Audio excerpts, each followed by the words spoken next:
दोस्तों, आखिर जिस घड़ी का इंश्योरेंस सेक्टर को इंतजार था वो घड़ी आ चुकी है और 23 जुलाई को वित्त मंत्री श्रीमती निर्मला सीतारमण जी ने बजट पेश कर दिया। इस बजट में इंश्योरेंस सेक्टर को बहुत सारी उम्मीदें थी। सुनने में आ रहा था कि इंश्योरेंस सेक्टर के लिए बहुत ही अच्छे यहां पर घोषणाएं होने वाली हैं, लेकिन आखिर हुआ क्या? क्या एटीसी पर जो रिबेट थी, एटीसी लिमिट उसको बढ़ाई गई है या नहीं बढ़ाई गई है? क्या इंश्योरेंस के ऊपर यानी कि life insurance, term insurance plan के ऊपर जो जीएसटी लगती थी, क्या उस जीएसटी को हटा लिया गया है या फिर जो टैक्स स्लैब था क्या उस टैक्स स्लैब में बदलाव किया गया है? ये तीन बड़ी मांग थी इंश्योरेंस सेक्टर की। आखिर इन मांगों पर कितना अमल वित्त मंत्री जी द्वारा किया गया, आज के इस वीडियो में समझने वाले। तो सभी इंश्योरेंस एडवाइजर जो कहीं ना कहीं इंश्योरेंस सेक्टर में काम करते हैं, क्योंकि जब कल आप अपने कस्टमर के पास इंश्योरेंस पॉलिसी समझाने के लिए जाएंगे तो हो सकता है वहां पे आपको कैलकुलेशन करके दिखानी पड़े कि टैक्स स्लैब के अकॉर्डिंग कितना टैक्स कस्टमर का कटता है। यह आपको पता होना चाहिए कि टैक्स स्लैब क्या है, कितना टैक्स कटता है और क्या क्या घोषणाएं की गई है। तो बने रहिए इस वीडियो से। अगर आप हमारे एक चैनल पर पहली बार जुड़े हैं तो हमारे चैनल को सब्सक्राइब करना बिल्कुल मत भूलिएगा और साइड में जो बेल आइकन है उस पर जाकर नोटिफिकेशन बेल को ऑल पर सेट कीजिएगा। और अगर आप हमारी वीडियो हमारे फेसबुक पेज पर देख रहे हैं, हमारे फेसबुक पेज को लाइक कीजिए, फॉलो कीजिए और शेयर जरूर कीजिएगा। दोस्तों, एक कहावत सुनी होगी आपने, ऊंट के मुंह में जीरा। ये कहावत काफी टाइम से आप सुनते हुए आ रहे होंगे और ये आज यहां पर इंप्लीमेंट भी हो गई है। इंश्योरेंस सेक्टर में ये जो बजट घोषणा हुई है, बजट की घोषणा हुई है, इसमें कहीं ना कहीं वही ऊंट के मुंह में जीरा वाली कहावत सही साबित हो गई है। क्योंकि इतनी सारी मांगे जो इंश्योरेंस सेक्टर की थी, इंश्योरेंस एजेंट्स की मांग थी, ग्राहकों की मांग थी, कस्टमर्स की मांग थी, आखिर क्या हुआ? आखिर क्यों सब फेल हो गया? क्यों नहीं उन पर अमल किया गया? हुआ क्या है भाई इंश्योरेंस सेक्टर के लिए इस बजट में? पहले हम समझते हैं कि फाइनेंशियल ईयर 2023-24 में 66% लोगों ने न्यू टैक्स रिजीम को चुना था। अब न्यू टैक्स रिजीम क्या है, पुरानी टैक्स रिजीम क्या है, आप में से बहुत सारे इंश्योरेंस एडवाइजर को तो ये भी नहीं पता होगा। तो अगर नहीं पता है तो कमेंट करिएगा, सभी इंश्योरेंस एडवाइजर कमेंट करिएगा, क्योंकि ये आपको पता होना बहुत जरूरी है अगर आप इंश्योरेंस में अपना करियर बढ़ाना चाहते हैं आगे। न्यू टैक्स रिजीम में टैक्स के 6 रेट दिए गए हैं। पहला रेट क्या है, पहले समझते हैं। लास्ट फाइनेंशियल ईयर यानी कि 2023 और 24, फाइनेंशियल ईयर 2023 और 24 में जो न्यू टैक्स रिजीम थी वो क्या थी? देखिए, अगर इनकम 0 से 3 लाख के बीच में तो आपका कोई टैक्स नहीं कटता था। अगर इनकम 3 लाख से 1 रुपया ज्यादा है और 6 लाख से नीचे है, 3 लाख से लेकर 6 लाख के बीच में है, तो आपका 5% टैक्स कटता था। और अगर आपकी इनकम 6 लाख से लेकर 9 लाख के बीच में है तो आपका 10% टैक्स कटता था। और अगर आपकी इनकम 9 लाख से 12 लाख के बीच में यानी कि 9 लाख से 12 लाख के बीच में तो आपका 15% टैक्स कटता था। और अगर आपकी इनकम 12 लाख से 15 लाख के बीच में तो आपका 20% टैक्स कटता था। और अगर आपकी इनकम 15 लाख या 15 लाख से ज्यादा है तो आप 30% के स्लैब में आते थे। अब इस फाइनेंशियल ईयर में यानी कि 2024-25 फाइनेंशियल ईयर में जो बजट में घोषणा की है वित्त मंत्री जी ने, वो क्या की है? इसमें टैक्स स्लैब में थोड़ा सा बदलाव किया गया, थोड़ा सा, ज्यादा बदलाव नहीं है, थोड़ा सा बदलाव है। अब अगर किसी व्यक्ति की इनकम 8 लाख है और वो सैलरीड पर्सन है तो उसको इस फाइनेंशियल में जो बजट में टैक्स स्लैब में रिबेट दी गई है उसमें कितना टैक्स वो बचा सकता है, क्या उसको फायदा होगा या नुकसान होगा, वो भी हम इस वीडियो के एंड में समझने वाले हैं। तो समझिएगा, कल अगर आपको भी कोई ऐसा कस्टमर मिल जाता है जो सैलरीड है और जिसकी इनकम 8 लाख रुपए साल की है, तो उसको न्यू टैक्स रिजीम के अकॉर्डिंग 2024-25 फाइनेंशियल ईयर के अकॉर्डिंग उसका टैक्स कितना बचेगा वो आपको समझना बहुत जरूरी है। तो वीडियो स्किप नहीं करना है। तो अब नया जो टैक्स रिजीम घोषित किया है वित्त मंत्री जी ने, तो अगर इनकम 0 से 3 लाख के बीच में तो कोई टैक्स नहीं है, जैसे पहले था ऐसे ही रखा गया। लेकिन अगर इनकम 3 लाख से 7 लाख के बीच में है तो 5% टैक्स कटेगा भैया आपका। 5%। पहले कितना था? 3 लाख से 6 लाख के बीच में। अब 3 लाख से 7 लाख के बीच में 5% टैक्स कटेगा। अगर इनकम 7 लाख से 10 लाख के बीच में है तो आपका 10% टैक्स कटेगा।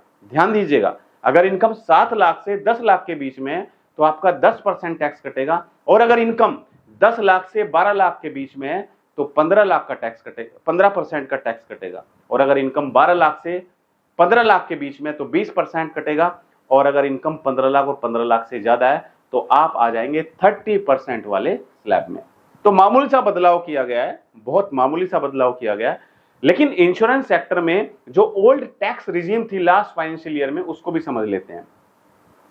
देखिए, आईटीआर भरते टाइम आप दोनों में से कोई भी चुन सकते हो, या तो ओल्ड टैक्स रिजीम या न्यू टैक्स रिजीम। तो लास्ट फाइनेंशियल ईयर में जो ओल्ड टैक्स रिजीम थी, तो उसमें अगर इनकम 2,50,000 तक थी तो कोई टैक्स नहीं कटेगा। अगर इनकम 2,50,000 से लेकर 3 लाख के बीच में तो 5% टैक्स कटेगा। अगर इनकम 3 लाख से लेकर 5 लाख के बीच में तो 5% टैक्स कटेगा। और अगर इनकम 5 लाख से 10 लाख के बीच में तो 20% टैक्स कटेगा। और अगर इनकम 10 लाख से ज्यादा है तो 30% का टैक्स कटेगा। अब दोस्तों बात करते हैं स्टैंडर्ड डिडक्शन की, क्योंकि आप सभी इंश्योरेंस एडवाइजर को अभी यह भी नहीं पता है कि स्टैंडर्ड डिडक्शन क्या होता है। जैसा आप नाम से ही समझ पा रहे हैं, नौकरी करने वाले लोगों को स्टैंडर्ड डिडक्शन में भी राहत दी गई है सरकार के द्वारा। पहले जो सैलरीड लोग थे, जो सैलरीड पर्सन थे, उनको जो उनकी ग्रोस इनकम थी, उस ग्रोस इनकम में से 50,000 डिडक्ट कर लिया जाता था। यानी कि उनकी ग्रोस इनकम में से स्टैंडर्ड डिडक्शन को हटा दिया जाता था, 50,000 हटा दिया जाता था, और जो बचता था उसके ऊपर वो टैक्स स्लैब में आते थे, यानी कि उसके ऊपर उनका टैक्स कटेगा। अब इस स्टैंडर्ड डिडक्शन को 50,000 से बढ़ाकर 75,000 कर दिया गया।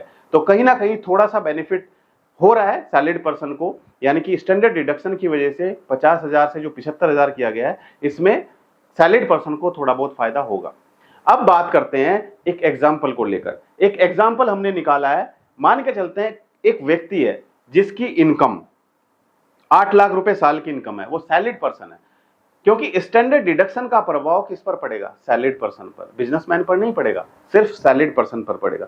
अगर किसी व्यक्ति की इनकम 8 लाख रुपए साल की है तो उसको पहले कितना टैक्स देना पड़ता था और अब कितना टैक्स देना पड़ेगा, उसको कितना बेनिफिट होगा इस नए टैक्स स्लैब से। देखिए, 8 लाख की उसकी इनकम है।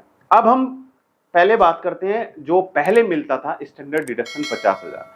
तो पहले 8 लाख में से स्टैंडर्ड डिडक्शन 50,000 को हटा दिया जाता था, यानी कि टोटल कितना बचा? 7,50,000। तो अब उसका टैक्स 7,50,000 के ऊपर कटेगा। अब जो नया टैक्स स्लैब आया है न्यू टैक्स रिजीम के अकॉर्डिंग, उसकी सालाना इनकम कितनी है? 8 लाख। अब स्टैंडर्ड डिडक्शन को 50,000 से बढ़ाकर 75,000 कर दिया गया है। तो 8 लाख में से 75,000 माइनस हो जाएगा, यानी कि बचेगा कितना? 7,25,000। तो उसकी इनकम यानी कि 7,25,000 पर ही उसको टैक्स पे करना पड़ेगा, राइट। अब समझते हैं कि 7,50,000 जो उसको पहले टैक्स के अकॉर्डिंग पे करना होता था, पहले टैक्स स्लैब क्या था? 3 लाख तक कोई टैक्स नहीं था। 3 लाख तक यानी कि 0 से 3 लाख तक कोई टैक्स नहीं था, तो 3 लाख तक उसको कोई टैक्स पे नहीं करना पड़ेगा। 3 लाख से 6 लाख के बीच में, 3 लाख से 6 लाख के बीच में उसको 5% टैक्स पे करना पड़ेगा, यानी कि 4, 5, 6, 3 लाख, जो 3 लाख बचा बीच का, उस पर उसको कितना टैक्स पे करना पड़ेगा? 5%। तो 5% कितना हुआ 3 लाख का? 15,000। तो 15,000 उसको टैक्स पे करना पड़ेगा। उसके बाद बचा कितना?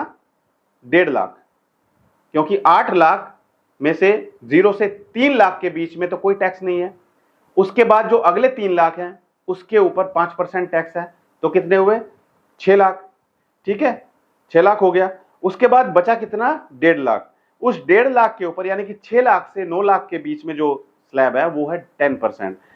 तो 1.5 लाख जो बचा उसके ऊपर उसको 10% टैक्स पे करना पड़ेगा, यानी कि 15,000 उसको टैक्स पे करना पड़ेगा। तो टोटल कितना टैक्स पे किया उसने? 30,000, 30,000 उसने टैक्स पे किया। अब 4% सेस लगता है, तो 4% सेस कितना हुआ? 1,200 रुपए। तो 1,200 रुपए उसको सेस पे करना पड़ेगा। तो टोटल 30,000 प्लस 1,200 कितना हुआ? 31,200 का उसका टैक्स कटेगा, यानी कि उसको 31,200 रुपए टैक्स पे करना पड़ेगा। ठीक है जी। अब इस फाइनेंशियल ईयर पर आ जाते हैं। अगर उसकी इनकम 8 लाख है और 8 लाख पर उसको स्टैंडर्ड डिडक्शन 75,000 मिल जाता है, तो उसको 7,25,000 के इनकम के ऊपर ही टैक्स पे करना पड़ेगा। पहले 3 लाख पर कोई टैक्स नहीं है, यानी कि पहले 3 लाख पर उसको 0 टैक्स पे करना पड़ेगा। अब दूसरा स्लैब आता है 3 लाख से 7 लाख के बीच में, यानी कि ये जो 4 लाख हैं इन 4 लाख के ऊपर कितना टैक्स पे करना पड़ेगा? 5%। तो 5% कितना हुआ? 4 लाख का 5% 20,000 रुपए, तो 20,000 उसको टैक्स पे करना पड़ेगा। अब उसके ऊपर आ जाते हैं, 25,000 बचता है, उस 25,000 के ऊपर उसको 10% टैक्स पे करना पड़ेगा, यानी कि 2,500 रुपए उसको टैक्स पे करना पड़ेगा। तो टोटल कितना टैक्स उसने पे किया? 20,000 प्लस 2,500, यानी कि 22,500 का उसने टैक्स पे किया। 4% सेस लगेगा, यानी कि 900 रुपए सेस लगेगा, तो टोटल मिलाकर 23,400 उसको टैक्स पे करना पड़ेगा। तो उस व्यक्ति को जिसकी इनकम 8 लाख रुपए, उसको कितना फायदा हुआ? 7,800 का उसको फायदा हुआ। तो कहीं ना कहीं फायदा तो हो रहा है, इस टैक्स स्लैब से फायदा तो होगा, लेकिन बहुत कम फायदा होगा। आप सभी इंश्योरेंस एडवाइजर जब कस्टमर को समझाने जाएं पॉलिसी, तो उसको कैलकुलेट करके बताएं कि सर आपका इतना टैक्स बचेगा, और अगर आप एटीसी में अपना इन्वेस्टमेंट करते हैं तो 1.5 लाख की जो आपकी लिमिट है एटीसी में, उसमें कहीं ना कहीं इंश्योरेंस में आप इन्वेस्ट करके अपना टैक्स भी बचा सकते हैं। तो आई होप आपको आज वीडियो अच्छा लगा होगा। और सबसे बड़ी खुशखबरी इंश्योरेंस एडवाइजर के लिए है कि इंश्योरेंस एडवाइजर जब मार्केट में इंश्योरेंस पॉलिसी समझाने के लिए जाते हैं तो उनको समझ नहीं आता है कि किसके पास हम जाएं पॉलिसी समझाने के लिए, कस्टमर नहीं मिलते हैं। तो अब आपकी सारी टेंशन दूर होने वाली है, क्योंकि सभी इंश्योरेंस एडवाइजर के लिए मैंने लॉन्च किया है डिजिटल मार्केटिंग कोर्स। ये डिजिटल मार्केटिंग कोर्स जो आपकी मदद करेगा घर बैठे बैठे कस्टमर ढूंढने में, जो आपकी मदद करेगा गूगल, यूट्यूब और फेसबुक के द्वारा किस तरीके से आप कस्टमर ढूंढ सकते हैं, जो आपकी मदद करेगा किस तरीके से आप अपने आप में एक ब्रांड बन सकते हैं ताकि आपके शहर के लोग आपको जाने। ये कैसे संभव है? इसके लिए आपको बहुत ही सिंपल तरीका अपनाना है। सबसे पहले आपको गूगल प्ले स्टोर पर जाना है। दोस्तों, गूगल प्ले स्टोर पर जाते ही आपको सर्च करना है मेरा नाम, यानी कि अमित त्यागी। अमित त्यागी जैसे ही आप सर्च करेंगे तो आपके सामने हमारी एप्लीकेशन होगी। उस एप्लीकेशन को आपको डाउनलोड करना है, इंस्टॉल करना है, अपना मोबाइल नंबर एंटर करना होगा। आपके मोबाइल पर एक ओटीपी आएगा। जैसे ही ओटीपी आएगा, ओटीपी आने के बाद आप हमारी एप्लीकेशन में लॉगिन हो जाएंगे। उसके बाद आप हमारी एप्लीकेशन में वीडियो देख सकते हैं। वो वीडियो आप तब देख पाएंगे जब आप हमारे कोर्स को एनरोल कर चुके होंगे। सारा कुछ स्टेप बाय स्टेप हमने सिखाया हुआ कि किस तरीके से आप वेबसाइट बनाएंगे, किस तरीके से आप गूगल पर एडवर्टाइजमेंट चलाएंगे, किस तरीके से आप यूट्यूब और फेसबुक पर एडवर्टाइजमेंट चलाकर इंश्योरेंस के कस्टमर ढूंढ सकते हैं। तो आप अगर चाहते हैं इंश्योरेंस सेक्टर में करियर बनाना और आप चाहते हैं इंश्योरेंस के लिए कस्टमर ढूंढना, तो अब सारी मुश्किलें आपकी दूर हो जाएंगी। तो जल्दी से ज्वाइन कीजिए हमारी एप्लीकेशन को और डाउनलोड कीजिए गूगल प्ले स्टोर से। मेरी शुभकामनाएं आप सभी के साथ हैं। आप जरूर इस साल MDRT, COT, TOT और गैलेक्सी क्लब मेंबर बने। Thank you so much. All the best.